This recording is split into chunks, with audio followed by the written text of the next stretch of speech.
The house felt emptier than ever. Every corner whispered memories of him, his laugh echoing in the hallway, the way he used to sit in the armchair by the window, his favorite mug still on the kitchen counter. She walked through the room slowly, as if each step might awaken a ghost. It had been 2 weeks since he passed, yet the shock had not lessened. She found herself staring at the ceiling at night, tears silently tracing her cheeks, heart heavy with grief. Every sound, every shadow reminded her of the life that had suddenly vanished. Her days were long and monotonous.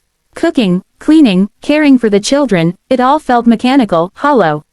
Sometimes, she would pause mid-task, unable to move, feeling the crushing weight of loneliness. She missed his advice, his comfort, the simple warmth of his presence. Even simple decisions felt impossible. Which bills to pay first, what meals to cook, how to console the children without breaking herself apart, it all seemed overwhelming. Anxiety clutched her mind like a relentless grip, and sleep offered no refuge. Yet, amidst the pain, small moments of resilience appeared. A child's innocent smile, a warm hug, a quiet morning where the sun streamed through the curtains, these little sparks reminded her that life, though altered, continued. Slowly, she realized that she had to gather the strength to live again, not just for herself, but for the children who now depended on her entirely. The silence was still heavy, but with each passing day, she learned to breathe through it, carrying both the sorrow of loss and the fragile hope of tomorrow. The days no longer felt endless. The first few mornings were still heavy with grief, but gradually she discovered a rhythm, a way to navigate life without him. She learned to rise before the children, to prepare breakfast with trembling hands yet a determined heart. Each small task accomplished was a quiet victory over the despair that had once threatened to swallow her whole. The children noticed the change too. At first, they were hesitant, unsure if their mother could truly smile again. But as she began to speak softly, share stories of their father, and laugh at small, fleeting moments, they began to regain a sense of security.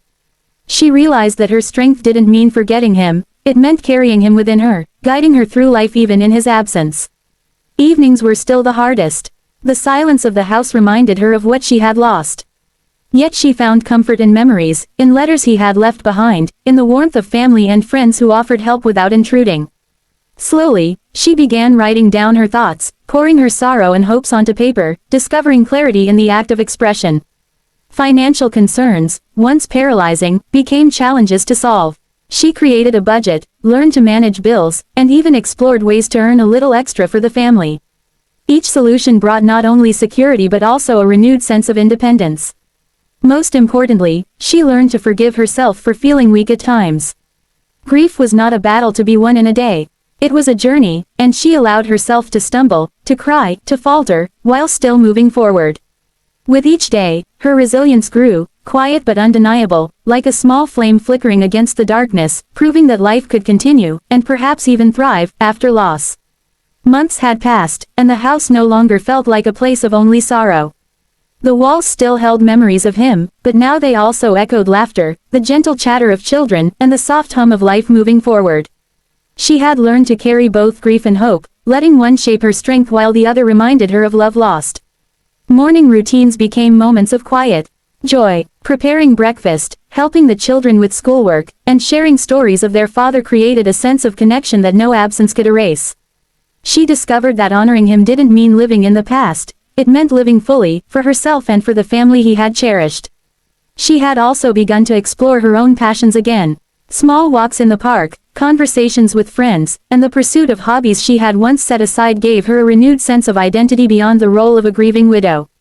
Each step was a declaration: life could be beautiful even after unimaginable loss.